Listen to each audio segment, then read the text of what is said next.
Hey everyone, welcome back to Speak English with Confidence, the podcast that helps you go from nervous and hesitant to bold and fluent. I'm Smith. And I'm Enna. And today we are tackling one of the biggest problems English learners face, translating in your head. You know that moment when someone asks you something and your brain goes blank? And then a few seconds later you finally put together an answer, but in your native language first? And then you try to convert it? Oh yes, that little pause that feels like forever. Today, we're going to explain why that happens, why it slows you down, and, most importantly, exactly how to train your brain to think directly in English. So whether you're preparing for a job interview, traveling, or just trying to hold a natural conversation, this episode is for you. Let's dive in. Okay, Smith. Let's start with the root of the problem. Why do so many learners, even intermediate and advanced speakers, still translate? Great question. And it actually comes down to how we learned the language. Most of us learned English in a classroom, right? The teacher holds up a picture of an apple and says, the word for this is apple. And in your head, you think, oh, apple means whatever the word is in your own language. So from day one, we build this mental bridge between two languages. Exactly. And that bridge becomes a habit. So even when you get more advanced, your brain still wants to take that same route. Think in your native language first, then translate, then speak. And the problem is, that route is slow. You're doing double the mental work. By the time you finish translating, the conversation has already moved on. So the goal is to remove that bridge entirely, to go directly from thought to English. No middleman, no detour. Well said. And here's the good news. It is absolutely possible. The brain is incredibly adaptable. With the right habits, you can literally rewire how you think. And today, we're going to show you how. But first, let's talk about what thinking in English actually feels like, because a lot of people don't even know what they're aiming for. Okay, so Enna, when you say think in English, what does that actually look like? Like, is it always 100% English thoughts? Okay, so Enna, when you say think in English, what does that actually look like? Like, is it always 100% English thoughts? That's a really common question. And the honest answer is not always. Even fluent speakers sometimes have mixed thoughts. But thinking in English means that your first instinct, your automatic response, comes out in English, not translated. So, for example, if someone says, "What did you do yesterday?" a person who's still translating would hear the question, process it, think of the answer in their native language, convert it to English, and then speak. But someone who thinks in English just answers, naturally, like they're not even aware of any process.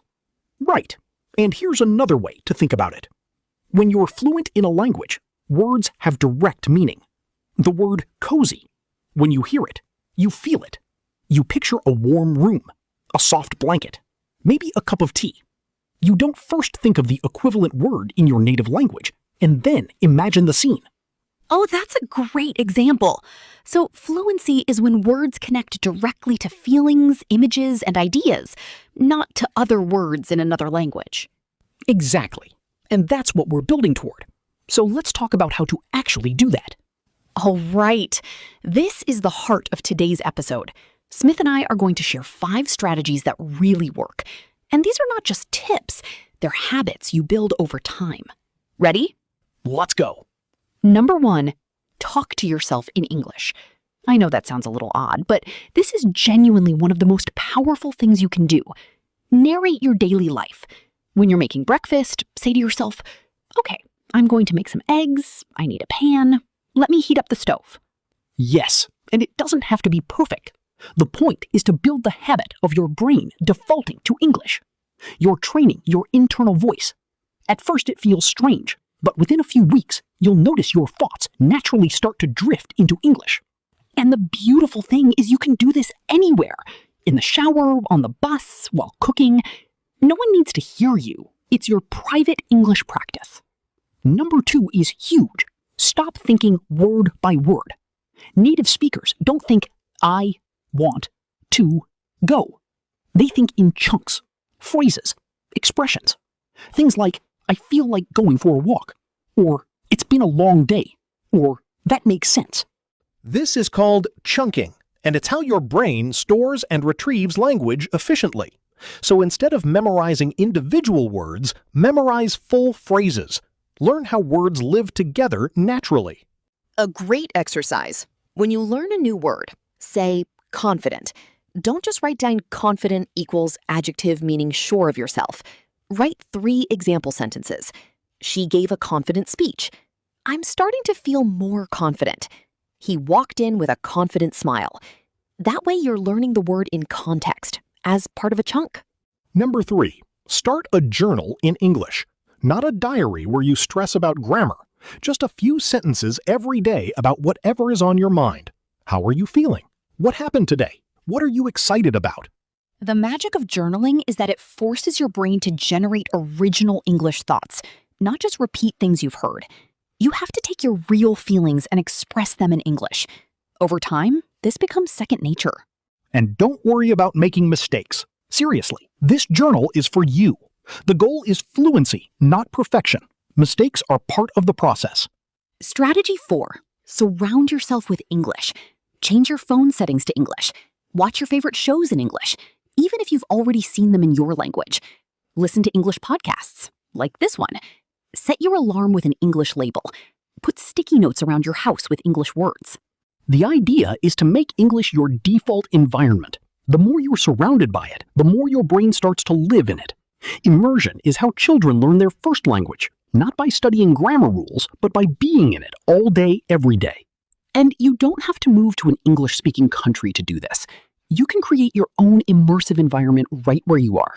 And finally, number 5, give yourself timed thinking challenges. Set a timer for 5 minutes and think only in English, about anything. Plan your weekend. Think about a movie you watched. Imagine a conversation you might have. The rule is no native language allowed. Start with 5 minutes and build up. When you catch yourself slipping back into your native language, and you will at first, just gently redirect. No frustration, just nudge your brain back to English. This is like a mental workout. At first it's hard, but the more you do it, the stronger and faster your English thinking muscles become. Before we wrap up, let's talk about a few mistakes people make when they're trying to think in English. First one, trying to be perfect. A lot of learners freeze because they're scared of making grammatical errors. But fluency and accuracy are 2 different goals. Fluency comes first. Accuracy improves with practice. Mistake number 2, only using English when studying. If English is something you only switch on when you open your textbook, your brain will treat it as study mode, not as a natural way of thinking. English has to enter your daily life. And mistake number 3, giving up too quickly. The brain takes time to build new pathways. You might try this for a week and feel like nothing is changing. Stick with it. Most people notice a real shift after about 3 to 4 weeks of consistent daily practice. Absolutely. Consistency beats intensity every single time. 10 minutes every day is more powerful than 2 hours once a week. Okay, let's quickly recap what we covered today. 1. Talk to yourself in English. Narrate your day. 2. Think in chunks, not individual words. 3. Journal in English every day, even just a few sentences. 4. Immerse your environment. Make English your default world. 5. Do English-only thinking challenges. Start with 5 minutes. That's everything for today's episode. We really hope this helps you take that big leap from translating to truly thinking in English. Remember, it's a journey. Be patient with yourself. And hey, we'd love to hear from you. Are you going to try any of these strategies? Which one are you most excited to start with? Leave us a comment, send us a message. We read everything. If you found this episode helpful, please share it with a friend who's also learning English. It really helps our channel grow, and it might be exactly what they need to hear today. And don't forget to subscribe so you never miss an episode. We drop new content every week, all designed to help you speak with confidence. Until next time, keep speaking, keep believing, and keep growing. See you in the next one.